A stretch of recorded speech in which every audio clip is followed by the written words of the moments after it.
नमः सिद्धेभ्यः। ओम नमः सिद्धेभ्यः। ओम नमः सिद्धेभ्यः।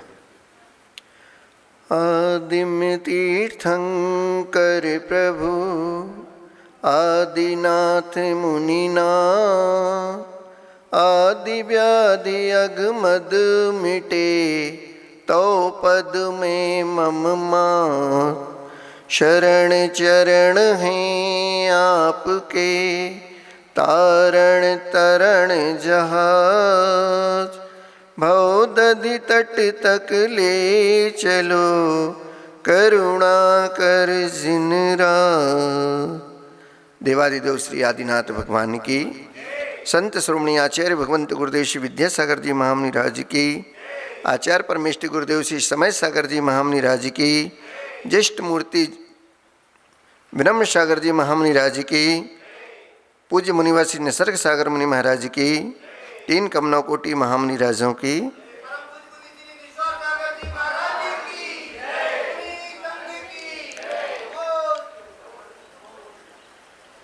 बचपन में सबने खेल खेले हैं और बगीचे में भी गए और वहाँ पर भी फल तोड़कर खाए भी हैं और फलों को पेड़ से गिरते हुए देखा भी है। गेंद को भी ऊपर फेंकते हैं तो जितने वेग से गेंद को आप ऊपर फेंकते हैं उसके दूने वेग से वह गेंद नीचे आती है, जिसको हमने पढ़ाई में भौतिकी में पढ़ा है कि यह गुरुत्वाकर्षण का बल हुआ करता है। यह गुरुत्वाकर्षण के कारण ही वस्तु ऊपर जाती है और नीचे आती है, क्योंकि पृथ्वी पदार्थ के द्वारा एक दूसरे को जो आकर्षण हुआ करता है उसी का नाम तो गुरुत्वाकर्षण हुआ करता है।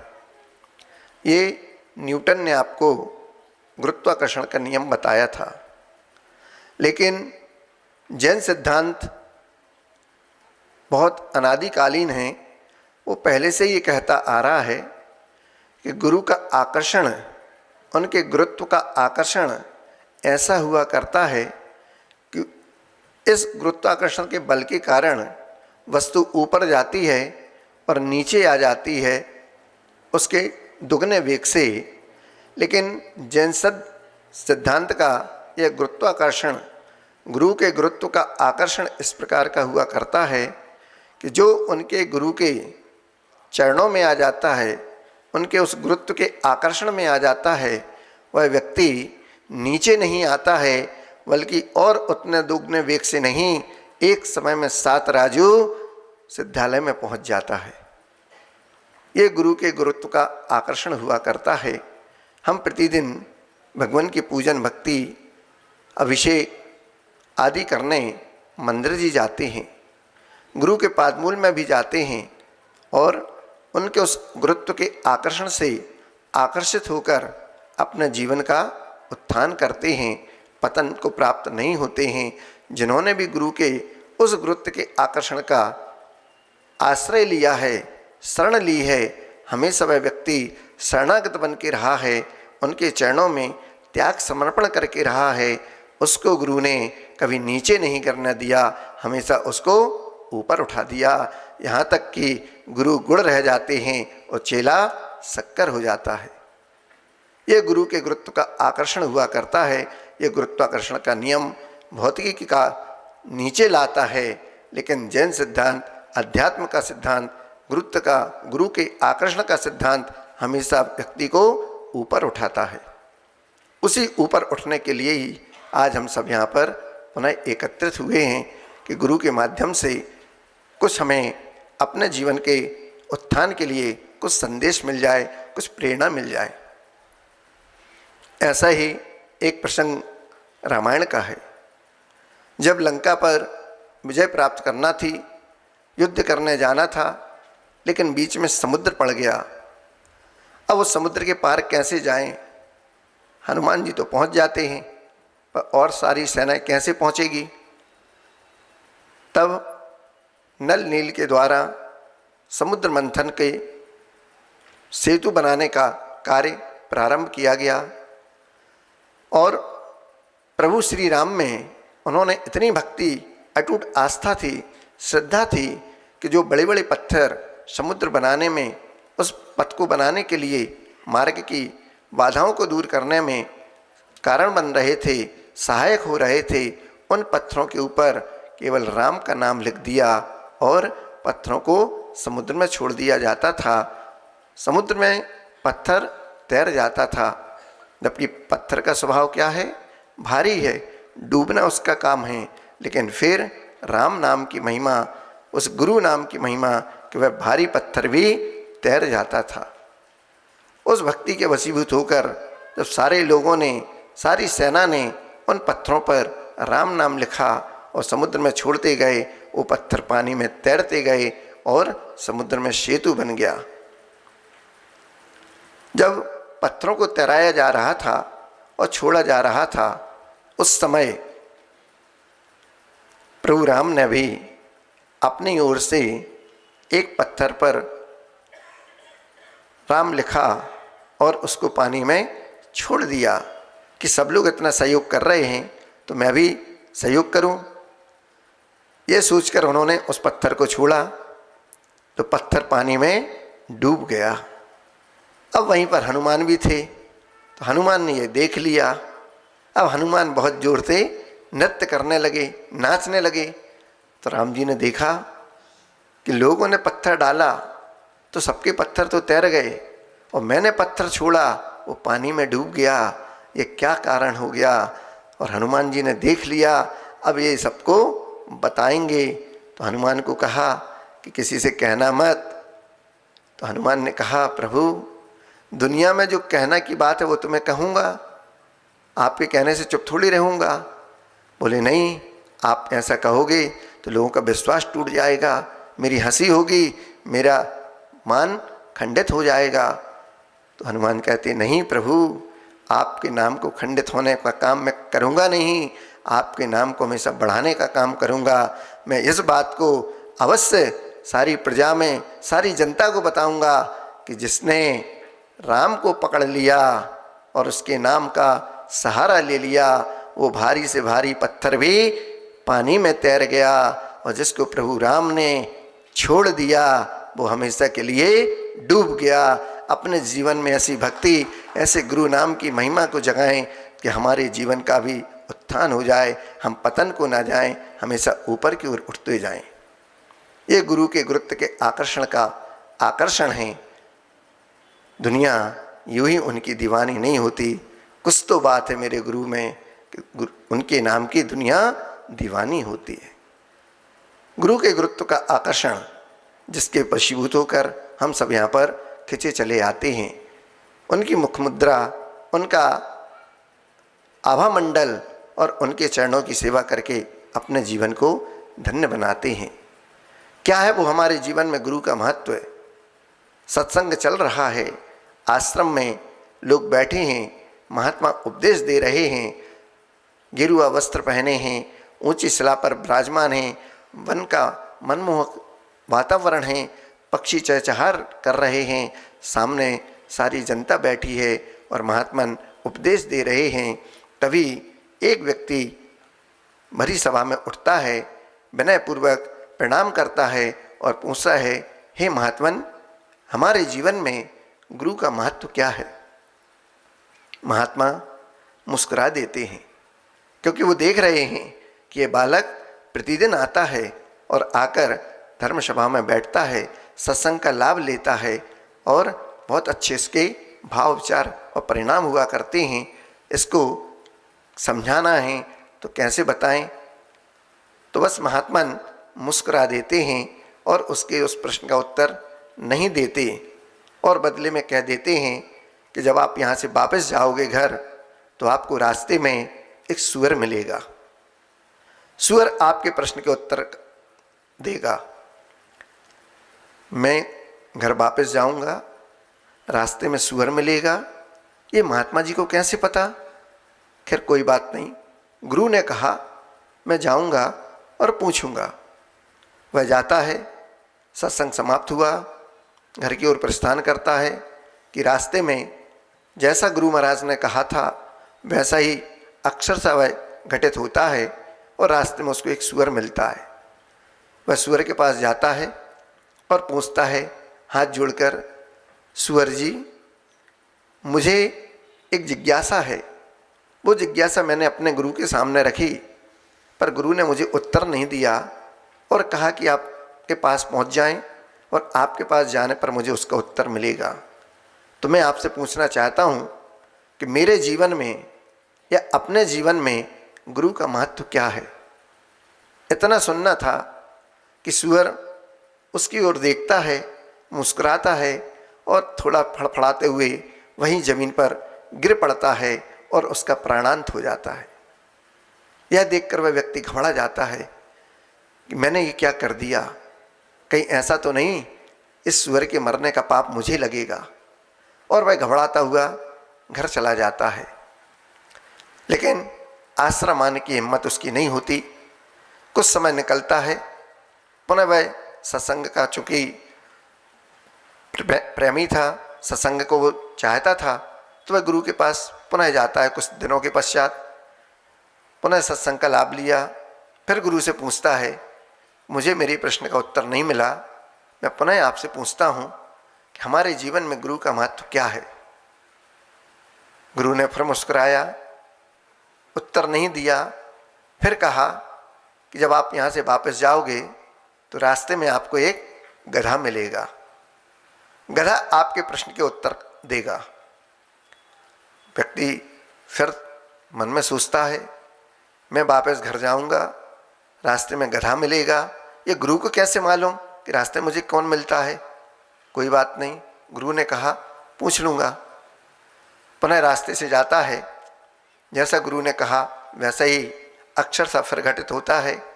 उसको रास्ते में गधा मिलता, वह गधा के पास जाता, पूछता है गधा जी मेरे मन में एक जिज्ञासा है, गुरु ने से मैंने पूछा पर गुरु ने आपके लिए कहा कि आप मेरी उस जिज्ञासा का, उस प्रश्न का समाधान देंगे, उत्तर देंगे। मैं आपसे पूछना चाहता हूँ हमारे जीवन में गुरु का महत्व क्या है। गधा सुनकर वो भी मुस्कुराया, उसकी ओर देखा और वहीं तड़पकर जमीन पर गिर पड़ा, उसका भी प्राणांत हो गया। अब व्यक्ति और घबरा गया, बोले पहले सूअर से पूछा तो वो भी मर गया, अब गधे से पूछा तो वो भी मर गया। ये दो व्यक्तियों के हिंसा का पाप मुझे लगेगा, मेरे कारण दो प्राणी मरण को प्राप्त हो गए, मैंने ऐसा क्या पूछ लिया।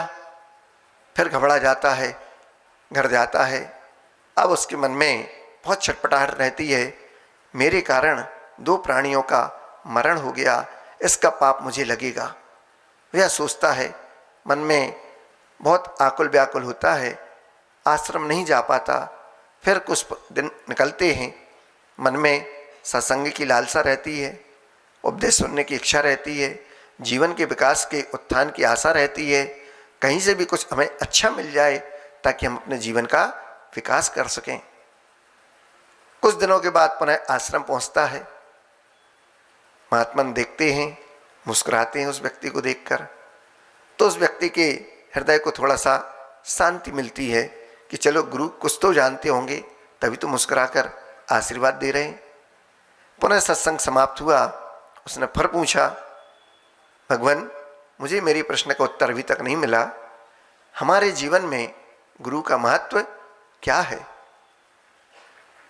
महात्मा मुस्कुराए, पुनः उसको कहा घबराओ नहीं, अब की बार आपके प्रश्न का उत्तर मिलेगा। और वह प्रश्न का उत्तर आपको आपके गांव में जो सबसे बड़े वैश्य रहते हैं, दुकानदार हैं, वैश्यवृत्ति करते हैं, उनके यहाँ पुत्र जन्म हुआ है, वह पुत्र आपको आपके प्रश्न का उत्तर देगा। व्यक्ति सोचता है गुरुजी को कैसे मालूम, अभी तो वो आश्रम से बाहर भी नहीं गए और सुबह से कोई आया भी नहीं, मैंने भी देखा, फिर कैसे इनको मालूम कि वैश्य वणिक पुत्र जन्म हुआ तो वो मेरी प्रश्न का उत्तर देगा। और वो भी आज के जन्म लिया हुआ बालक बोलेगा। मेरे प्रश्न का उत्तर देगा। वह सोचता है, आश्चर्यचकित होता है। पर गुरु ने कहा, पर मन में एक शंका और है कि पहले सुअर से पूछा था तो सुअर का मरण हो गया, मैं बच गया। दूसरी बार गधे जी से पूछा, गधा मर गया, मैं बच गया, लोगों ने मुझे कुछ नहीं कहा। लेकिन अब अगर मैं वणिक पुत्र वैश्य पुत्र से पूछूंगा और अगर उस पुत्र का मरण हो गया तो क्या परिवार वाले, घर वाले, वो सेठ जी मुझे छोड़ेंगे? मुझे अपने प्राणों का भय हो गया। यह वह सोचता है। महात्मा मुस्कुराते हैं और कहते हैं, अभय निश्चिंत रहो, इस बार आपको आपके प्रश्न का उत्तर मिलेगा, निश्चिंत होकर जाओ। व्यक्ति गुरु का आशीर्वाद लेकर चला जाता है और वैश्य के घर में पहुंचता है। वहां पहुंचकर वह पूछता है उस बालक के पास जाकर, मुझे मेरे गुरु ने आपके पास भेजा है, मेरी जिज्ञासा है, मेरा प्रश्न है कि हमारे जीवन में गुरु का महत्व क्या है। वह बालक मुस्कुराता है और चूंकि रूपक है, व्यक्ति बोलता है, वृक्ष भी बोलते हैं, पुद्गल भी बोलता है, सारी चीज़ें बोल जाती हैं। वह बालक मुस्कुराते हुए व्यक्ति से कहता है कि मैंने अपने जीवन में कभी गुरु को नहीं देखा, मैंने अपने जीवन में कभी गुरु का सानिध्य नहीं लिया, गुरु क्या होता है मुझे भी नहीं पता। लेकिन जब पहली बार आप मेरे पास आए थे तब मैं सुअर पर्याय में था और उस समय आपने मुझसे पूछा था कि मेरे जीवन में, हमारे जीवन में गुरु का महत्व क्या है। गुरु कोई छोटी मोटी वस्तु नहीं है, गुरु से बड़ा इस संसार में कोई नहीं है। भले गुरु छोटा शब्द है लेकिन गुरु से बड़ा कोई नहीं है। जो अपनी तुला में व्यक्ति को तौल देते हैं वह व्यक्ति अतुलनीय हो जाता है। ऐसे गुरु इस तुला के माध्यम से हमारे जीवन का उत्थान कर देते हैं, तौल देते हैं, हमको ऊपर उठा देते हैं। हमारे लिए आपने पूछा था गुरु का महत्व क्या है। मैंने गुरु नाम अपने जीवन में पहली बार सुना था और उसी नाम के सहारे मैंने गुरु का स्मरण किया और मेरी आयु का समापन हुआ और मैं वहाँ पर मरण को प्राप्त हुआ। गुरु नाम की महिमा केवल मैंने आपके मुख से सुनी, केवल नाम सुना और उसको अपने जीवन में सुधार्य किया। मेरी आयु का क्षीण होना हुआ और उसी समय मेरा मरण हुआ। उसके वशीभूत होकर, चूँकि मैं सुअर पर्याय में था, निकृष्ट पर्याय में था, उसके फलस्वरूप मुझे दूसरी गति मिली। तब जाकर मैं त्रियंच योनि में तो गया लेकिन सुअर से थोड़ा सा मेरा प्रमोशन हो गया और मैं गधे की पर्याय में आ गया। सुअर की पर्याय में गंदगी खाता था, मल में रहता था, अब कम से कम गधे की पर्याय में आकर घास फूस तो खा लूँगा। थोड़ा तो प्रमोशन हो गया, थोड़ा तो शुद्धिकरण हुआ। अब आकर जब दूसरी बार आप मेरे पास आए और मुझसे पूछा कि मेरे जीवन में, अपने जीवन में गुरु का महत्व क्या है, तब उस समय मैंने सुअर की पर्याय को छोड़कर गधी की पर्याय को प्राप्त किया था। अब आपके मुख से पुनः गुरु शब्द सुना, मुझे स्मरण हो आया। उस समय मेरा भी आयु क्षय हो गया। आयु कर्म का क्षय होना, आयु का समापन होना, मरण होता है। उस समय में मरण को प्राप्त हो गया।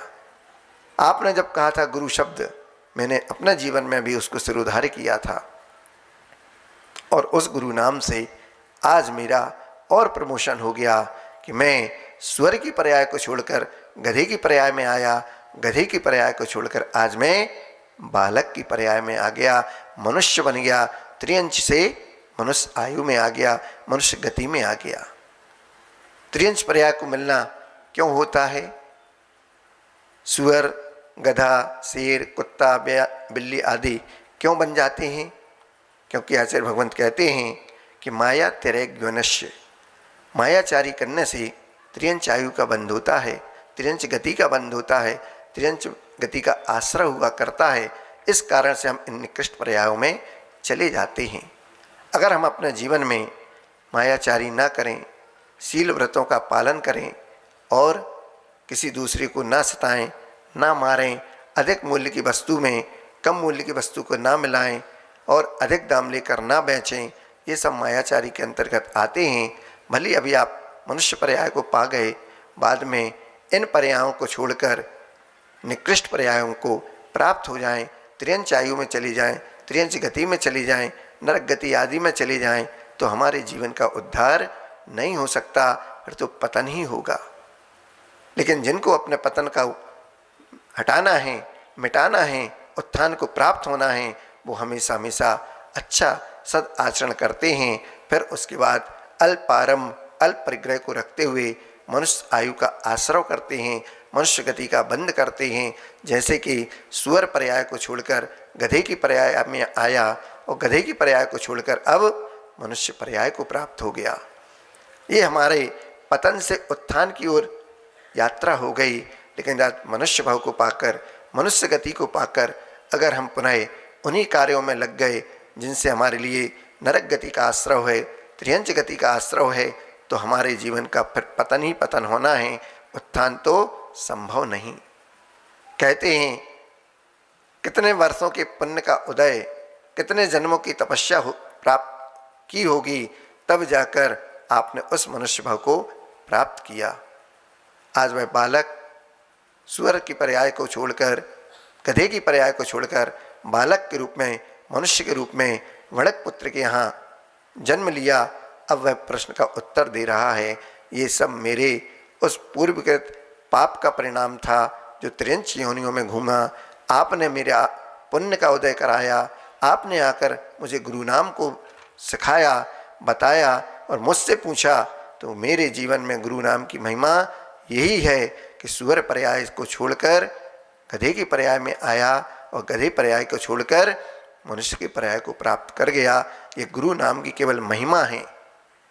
और जिसने अपने जीवन में गुरु को जिया है, गुरु का सानिध्य लिया है, उनकी सेवा शुश्रूषा की है, उनके लिए दान आदि दिया है, उनके जीवन के हर एक उस पल को जीने वाले वो मुनिराज, उनकी सेवा करने वाले और उनके साथ आप सब श्रावक बंधु भी रहने वाले, जब आचार्य महाराज की सेवा करते हैं, गुरु महाराज की यज्ञ आदि करते हैं, आहारदान आदि देते हैं, तो अपने जीवन का हमेशा हमेशा उत्थान उत्थान उत्थान ही करते हैं। फिर वो गुरु होते हैं जो आपको कभी नीचे नहीं गिरने देते हैं। ऐसे गुरु हमारे जीवन में, हमारे पुण्य के उदय से हम सबको प्राप्त हुए हैं। उन गुरुओं की महिमा कहाँ तक कहें, पढ़ते हैं, भक्ति भी करते हैं। शाम को जब आचार्य वंदना करते हैं उस समय आप पढ़ते हैं ना, गुरु भक्ति संयमनेन तरंति संसार सायरम घोरम छिन्नन्ति अट्टकम्मम जम्मम मरणम न पावंती।